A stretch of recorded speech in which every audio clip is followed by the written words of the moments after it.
Some cracking Wimbledon for BBC Two now. In this week's Clash of the Titans, memories of Centre Court, 1980.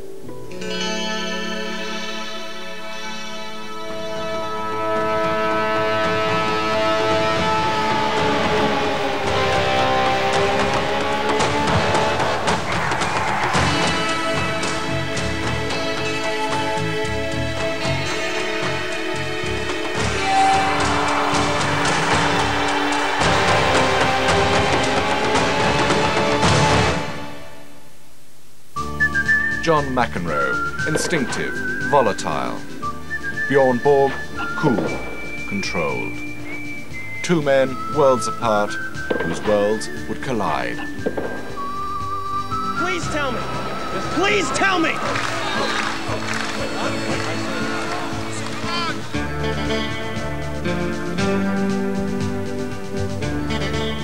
They were like the shootout at the OK Corral. These two guys were the gunslingers, and the town wasn't big enough for both of them. There was a good guy, bad guy, and you pick them. You pick which you want.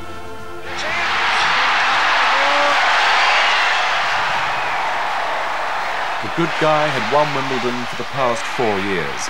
By 1980, Bjorn Borg was the undisputed world #1. Bjorn was a god at Wimbledon. I mean, he could really do no wrong there.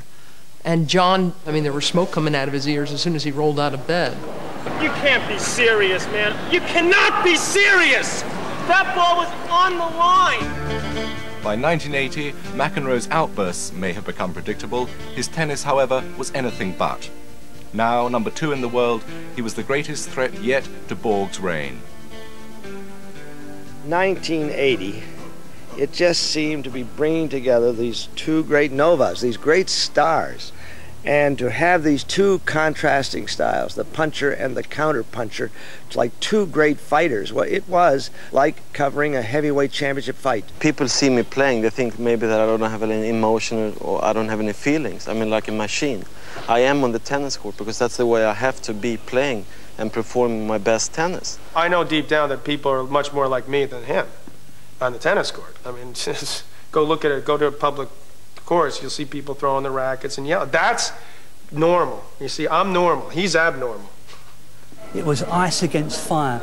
The Swedish guy who was totally in control of himself against McEnroe, who was full of fire and full of bile. And the collision was the greatest thing to happen in tennis because it took tennis out of the era of cucumber sandwiches and Pimm's #1 into burgers and Budweisers.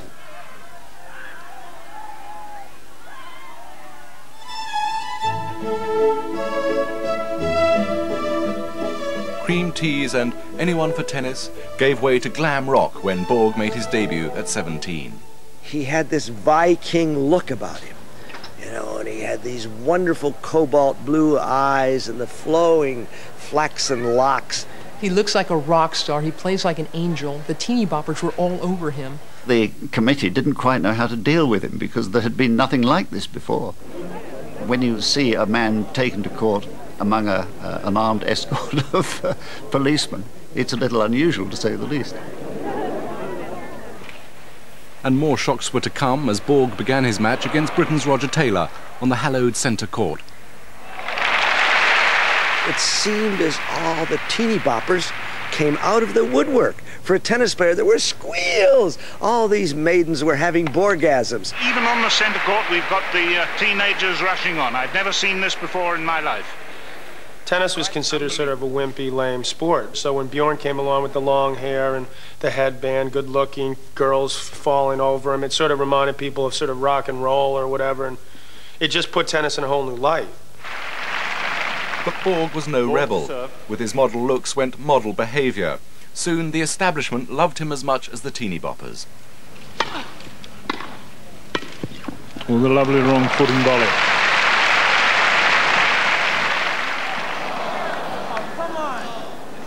You're quite sure? 7-all. Oh, the ball was so far in. I mean, you see it in? The teenage McEnroe arrived at Wimbledon in 1977, and he too shook the establishment. Now McEnroe must just buckle down, play to the umpire, and try and win this set. 7 all. Will you please serve? I had a difficult time not considering the umpire's enemies, the way they called balls. I could not believe that people could continuously be so inept with line calling worldwide, and then have the audacity to tell me that I was wrong, and I sit there and watch millions of balls. That's all I ever do is look at balls. I don't think Wimbledon realised quite what had hit them with John McEnroe. I don't think the tennis knew what had hit them. Some of us had seen flashes of it before in the juniors. This was something entirely new, and they didn't know quite how to deal with it. I spoke to him like a Dutch uncle, really, and telling him that I thought that if he'd learned to control himself and behave, that he'd be a much better player all round. He was irascible and he was a wild man, but he was still pretty much in check that first year. And I would go to all his press conferences and hold his hand and try to generally lend a parental arm. And there was a sense of a time bomb. It was just starting to tick then. McEnroe had come to Wimbledon to play in the juniors, but by the second week he was in the semi-finals of the main event, playing none other than Jimmy Connors. It was a taste of things to come.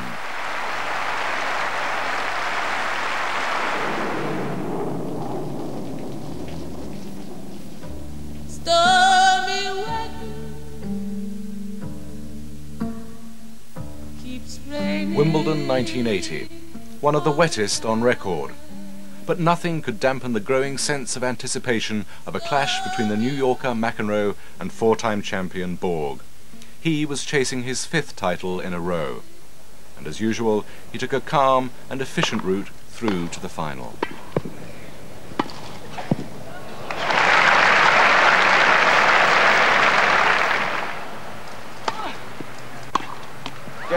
That's it.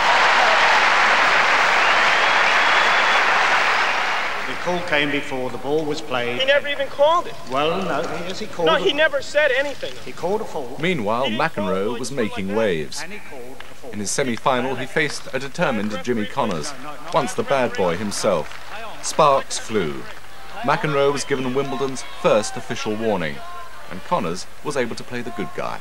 Mr. McEnroe, you are getting a public warning. Now, please play on.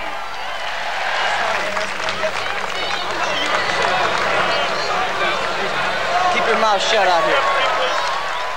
That whole idea about unexpressed thought, I mean, he's just never really understood that, you know, and he's always said, I'm a feisty Irishman. And there is an Irish side to John, I guess that's true enough, but he still wanted to belong. He just wanted to be a part of history, of Wimbledon history. And he got his chance as he outplayed Connors. After 3 hours and 5 minutes, McEnroe was through to his first Wimbledon final.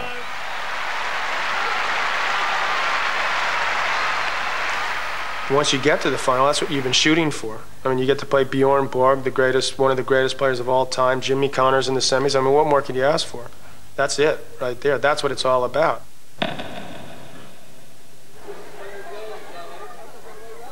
The stage was set for the showdown, the idol of the traditionalists versus the rabble's hero. If McEnroe loses this afternoon, quite frankly, I'll eat my hat. You knew that one day that John McEnroe was going to become Wimbledon champion. You weren't quite sure when. Bjorn Borg, somehow you couldn't ever see him losing.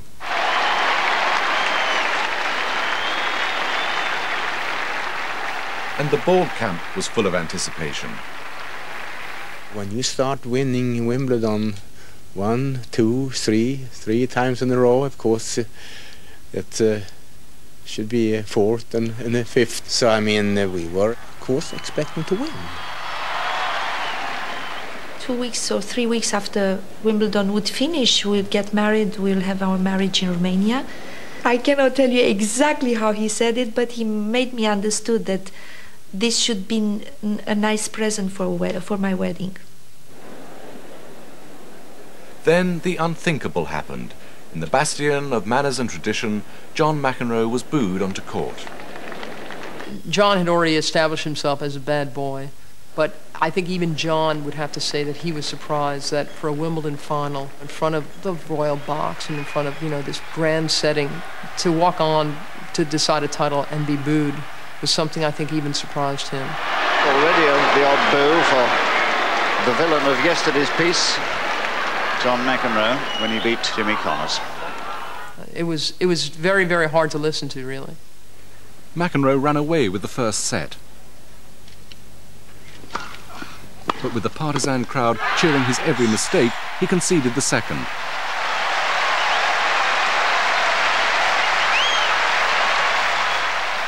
It was 1-set all.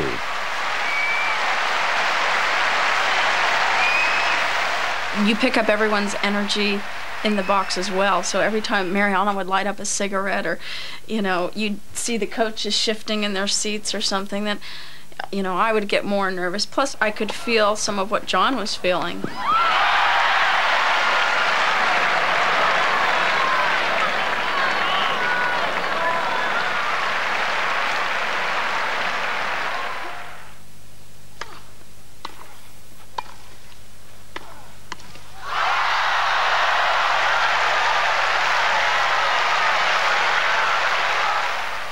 Borg took the third set and needed only one more for victory. The fourth went to 6 games all, and so to a tie-break. 2 clear points would give Borg his place in the record books.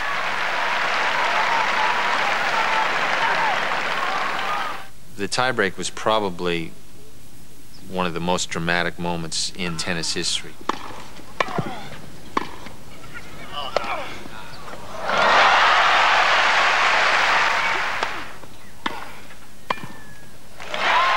It was just like one guy kind of one-upping and one-upping the other. Anything you can do, I can do better. And they were doing that with their shot making.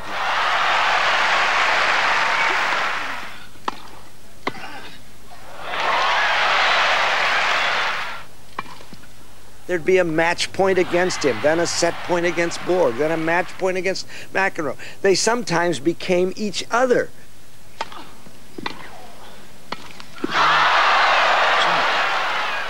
I don't know really what I was thinking. I was up in the air. Leonard, he was just white in the face. He was white. He didn't have any more expression. He was like almost like a dead man. Oh, God, how could he have missed that? I didn't have any more strength to watch, but I had to sit there.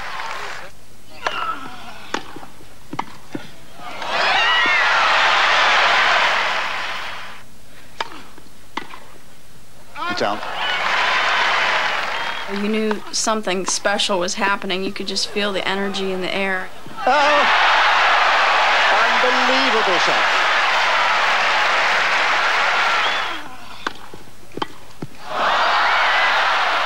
The extraordinary tennis continued. Borg saved 6 set points, McEnroe 5 championship points. After 22 minutes, the American finally took the set to level the match. Yes, 2 sets all. 22 minutes of just sheer, well, I don't think there was a dry pair of knickers in the house. It was too much. That was really too much. I nearly died 7 times. And then end up losing after like 25 minutes, having like 7-8 match point. I thought I was dying out of the court because I was so disappointed, so mad and everything at the same time. When I won the tiebreaker, I felt like I was going to pull the match out just because I felt like he'd be so discouraged. But I didn't have a lot left physically at that point. So once the 5th set started and suddenly he was sort of hitting big serves and feeling fresh, it put the pressure back on me. After 3 hours and 10 minutes, the match was level again, 2 sets all. It was now that Borg's stamina and staying power started to tell.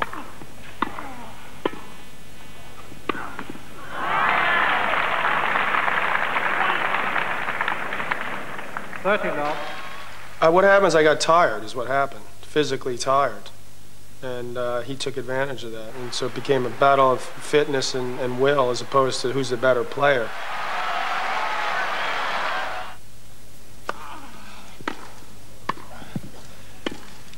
That's it!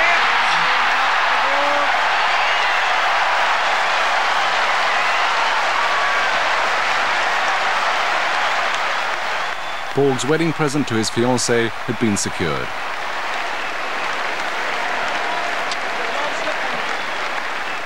You know, he looked with a warm eyes. You know, he said, unbelievable. Actually, he said it in Swedish, otroligt.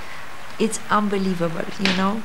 He looked and he said, otroligt. He couldn't believe that he won 5 times Wimbledon. He couldn't believe it. Borg had won his 5th successive title, but McEnroe had won over the crowd. A tremendous hand for McEnroe, whose behaviour today was beyond reproach. I know I have a jaundiced memory about this, but I seem to remember, you know, that John got more applause than Bjorn. I mean, I think he finally won them over in defeat. The British saw this as a morality play almost, a drama, and they could see that even though they didn't like McEnroe perhaps as he came on, and they saw him as a brat and a whinger and all that sort of thing, they saw how he competed and how noble he was in the match itself, and they wanted to reward that. Well, you know English, they like losers, you know, so they gravitate towards good losers, I should say. The idea is it's a game, you know, more so than America, where it's like, you know, you got to win at all costs almost. Well, there it's sort of, if you lose and handle it well, that's respected. It's not as respected here, it should be. I mean, I think it should be like this happy medium. Borg celebrated by marrying Mariana Simeonescu in Bucharest. 7 weeks later, he was to continue his titanic struggle with McEnroe.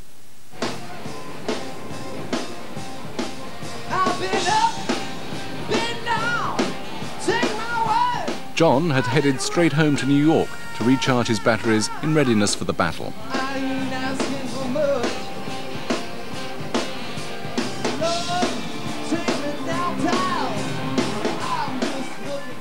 He was the typical all-American guy, sports, burgers and rock music. And his approach to practice and preparation surprised other players, including such legends as Billie Jean King. Billie Jean was interrogating him, you know, well, you know, what do you do for exercise? Because she was the ultimate, the consummate professional, you know. Exercise? I don't exercise. As he's wolfing down, you know, food, you know, picking it, grabbing stuff off on my plate. What do you mean exercise? I play tennis. What do you mean? You know, I don't think he's ever went for a run in his life. You know, like other guys came on the court, I mean, on the tour and said, oh, John, have you ever, you know, gone for a jog? And looked at him like they were crazy. He didn't especially like practicing, which was probably one of the reasons why he played doubles so much. Anytime you can play a match, as opposed to practicing, you should do it. And he won the Wimbledon doubles trophy 5 times.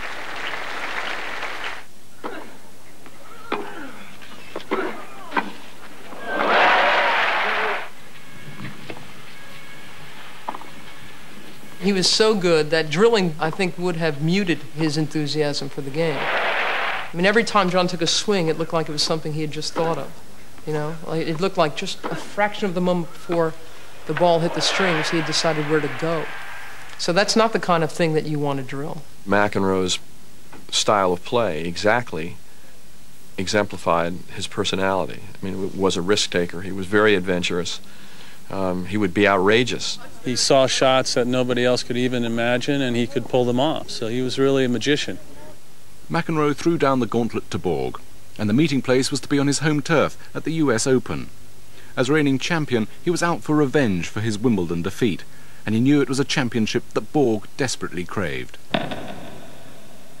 Bjorn Borg was the greatest player in the world except for one small territory, which was the borough of Queens in New York. The atmosphere was just perfect for John. I mean, the Flushing Meadow and the noise, the New York crowd, they really fed off each other. The 2 greatest players in the world each made their way through to the final. Borg had to battle a fast surface that he didn't like, as well as a noisy crowd that appreciated the local boy.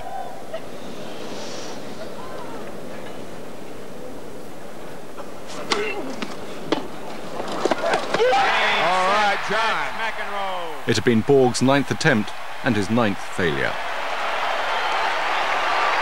7-6. He should have won it, but he didn't.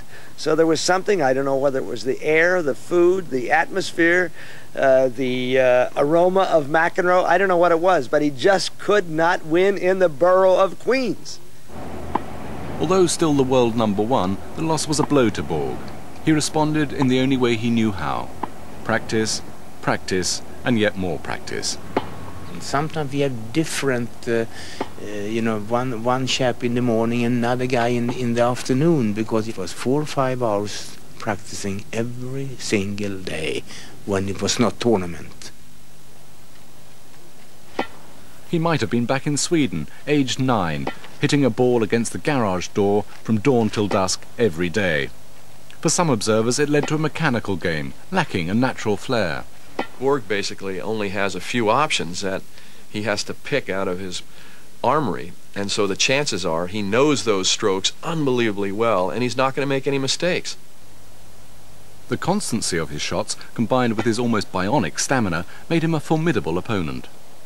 He basically would wear you down until you would miss or until you would physically fall apart, and then mentally you break down, and then it's over. And Borg won the war of attrition just about every time because he was so strong and so fit.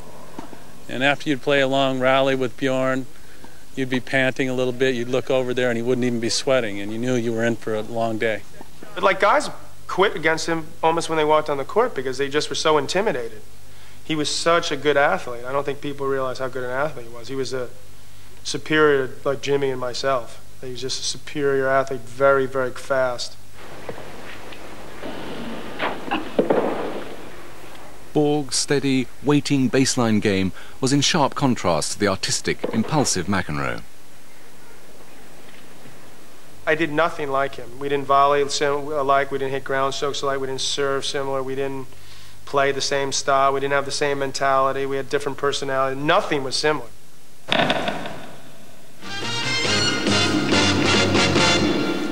Good evening. For our main action tonight, we have the great tennis confrontation the world had been waiting to see. The rubber match in Stockholm between Wimbledon champion Bjorn Borg and US Open champion John McEnroe. The clash which decided who was world #1 for 1980. McEnroe, defending the Stockholm title, not only had to battle Borg, but also a slow surface. This rewarded the patient baseline rallier rather than the impulsive individualist. And that's a running pass to dream about from Borg.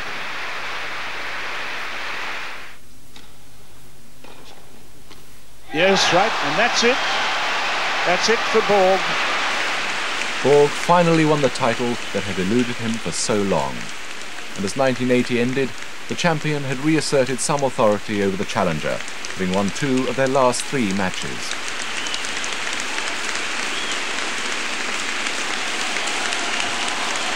But as 1981 began, McEnroe had his sights set on the world #1.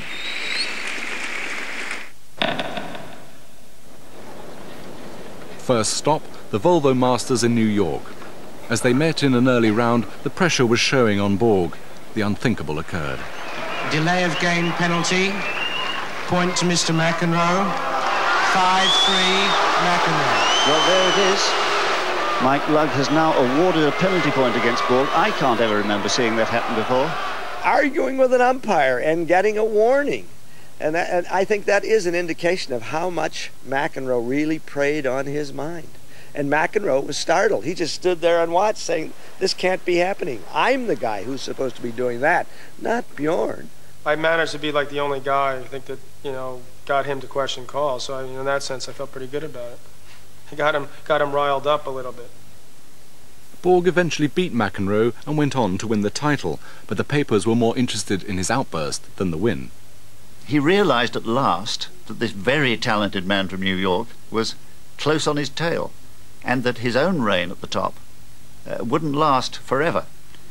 I think any athlete challenged in that way by somebody as talented as McEnroe would probably have felt the same way. The French Open gave Borg a predictable victory on the slow surface where he reigned supreme. It was his 6th title. McEnroe responded by winning Queens, and the players once again rolled into London for the greatest showdown on the tennis calendar, Wimbledon. Borg, superstitious as ever, headed straight for his favourite practice ground at the Cumberland Club in North London to put in his usual 5 hours a day on the grass. If I can have like maybe 7 to 10 days practice really hard on the grass, Then I will get used to it and I will start to play well on it. By the 22nd of June, Borg was prepared for Wimbledon. Nothing, however, could have prepared Wimbledon for the events of day one.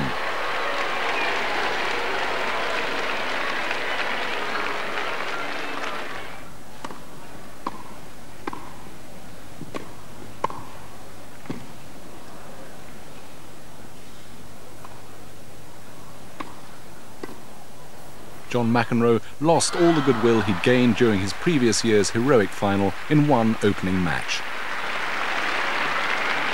15-30. You saw that serve in up for? What, because that thing verified it, or what? Serve is good, Mr. McEnroe. You got the absolute pits of the world, you know that?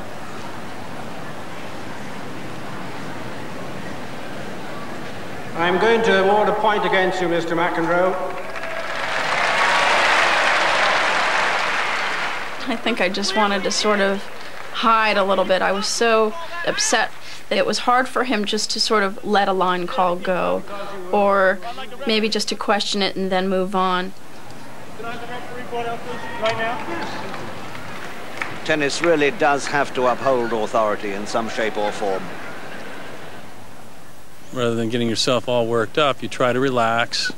You know, maybe go get a drink of water or something, towel off, and just kind of patiently wait until the opportunity to play arises, and then you just want to be ready when that next point starts. I remember the referee coming on the court. I didn't want him to get defaulted. You know, here he was in Wimbledon. He just going, oh, please don't, just don't take it that far, you know. I never knew if he knew where that edge was.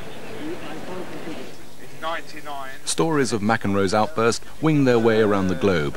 Sports writers on the tabloids grasped the opportunity for front as well as back page copy. He had already been dubbed Super Brat, but now the floodgates opened.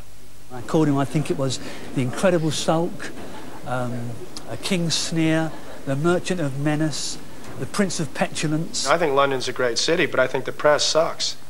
He'd either do one of two things, either misbehave, and that was your headline, or play such brilliant tennis that was a story in its own right. They're full of baloney, most of the people. They have no clue what I went through, no clue what I'm thinking, no idea who I am as a person, no idea of what's going on in a tennis court. They have no idea about anything, basically. Well, we wrote what we saw and what we heard. We would take up our seats on number 1 court or centre court and just wait for the explosion to happen. He couldn't play without aggravation. Like any great entertainer, he lived up to the billing. You know, if they wanted him to be Super Brat, well, chances are they were going to be able to goad him into it. So John McEnroe bows to authority rather theatrically.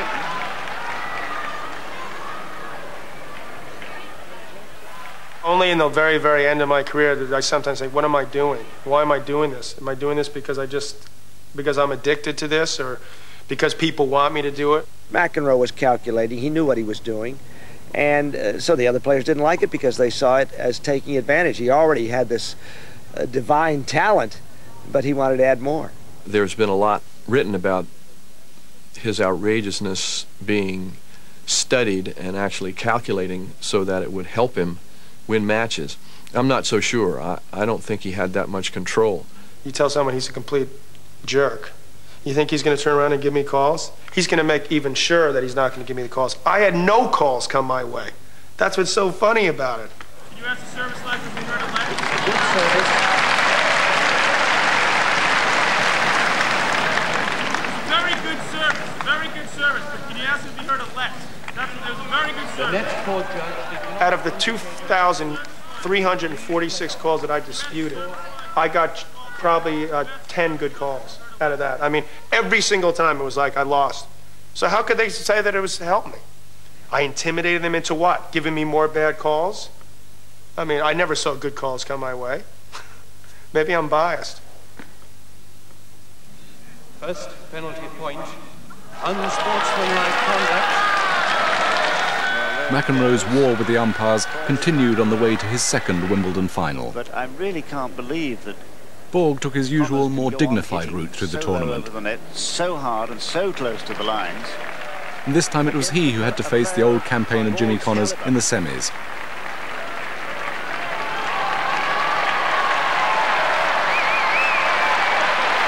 If he does, he'll surely win.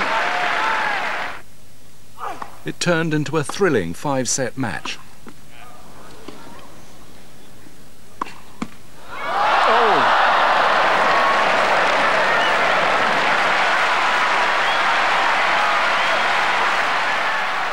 It left the crowd gasping and first aiders carrying fainting fans from the ground. 40-15. Quiet, please.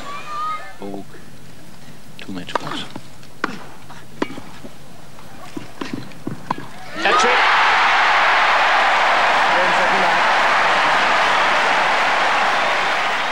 Borg was through to his 6th successive final and another head-to-head with John McEnroe. It was the rematch everyone wanted to see.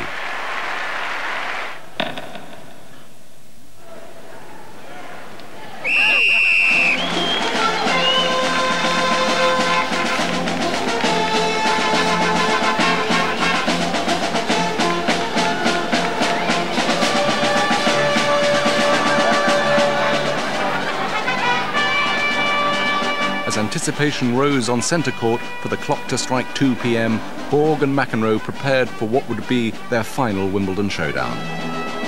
Bjorn, he'd won it 5 times in a row. John, the challenger once again.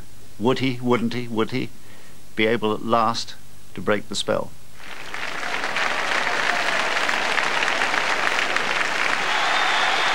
And here comes McEnroe. I felt that 1981 John was going to win the tournament. It was as though he'd come of age and he wanted this match more than anything, and I thought that he was going to take it. I never had doubts before. I had the feeling that he's going to win 5 Wimbledons, and I don't know why. And I used to tell Margareta, his mother, I said, Margareta, you'll see, he will make it. 5 he will make. But after that, I didn't have control anymore. I feel very good, but it's going to be a very difficult match against John, and I just know I have to play absolutely at the top of my game. Like last year we had a good match, and I have to do the same thing this year if I like to beat him. Feel that this gentleman has almost believes that this court is his own. It would be very, very difficult for him to be beaten here. Quiet, please. But if one player can beat him, it clearly is John McEnroe. McEnroe to serve. The challenger stamped his presence with an opening love game.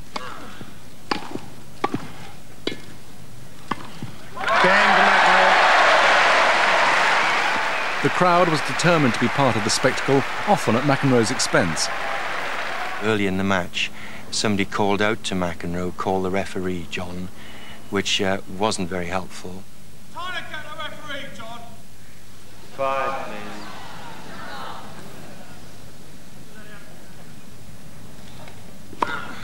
Thank you very much. I think that was more effective than me trying to intervene. Quiet, please. Quiet, please.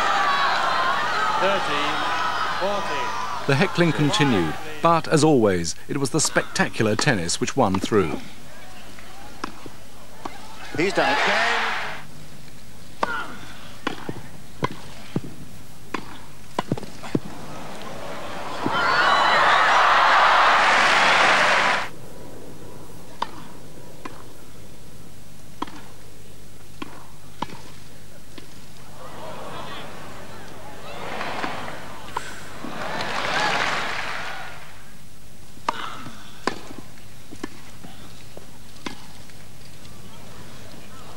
And McEnroe seemed determined to win without any outbursts.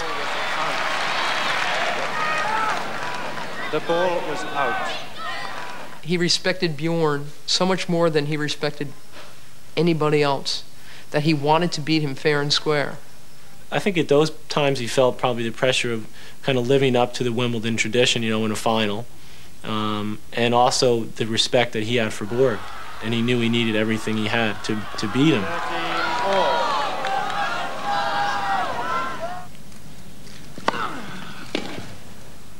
But Borg was feeling the pressure of a McEnroe serving like never before. Myself, I had a little feeling that he didn't really have the same confidence as before. It was something in the air there. But of course, you can't say that because McEnroe was playing great tennis, and maybe the pressure was too big for Björn there. Just that day too, huh?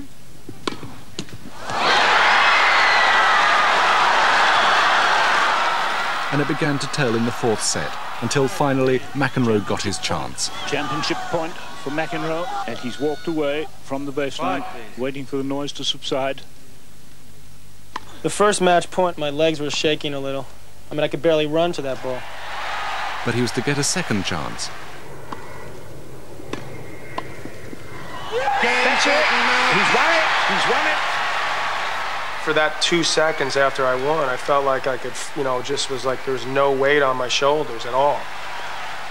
When we didn't see Björn sinking to his knees as he always did and thanking heaven for another win, we could hardly believe it.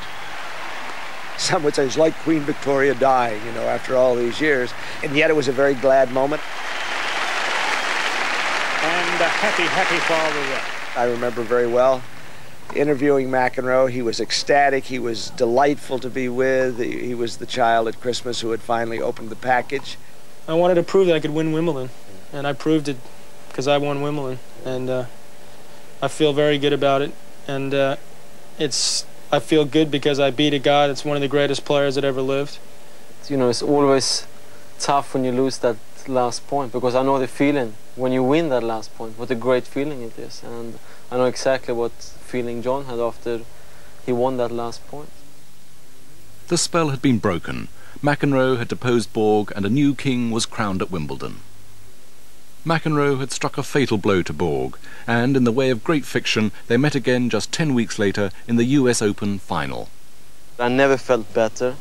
I proved to myself that I've been playing, the first time I've been playing good tennis at Flushing Meadows. So I thought, no, I have a great chance tomorrow to beat McEnroe in the final. It's out. Game, set, that's it. After the match, I was so disappointed. I thought this is the end of my life, you know. The only thing I want to do is to shake his hand and leave the place right away. It was just that I was so disappointed, and that was the reason why I left.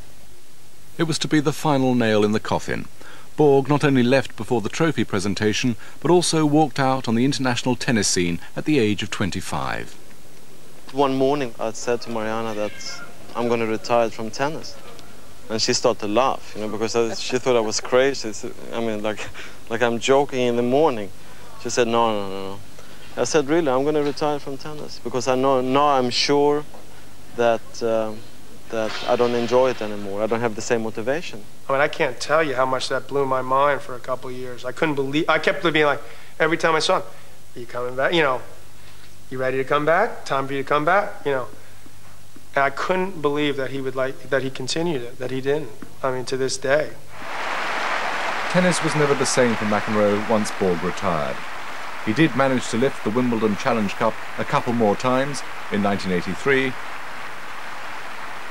and then again in 1984, the year he won practically every tournament he entered. But old habits die hard, and Borg and McEnroe find it difficult to keep away from each other. Nowadays they meet on the seniors circuit. Nothing appears to have changed, except perhaps the stakes.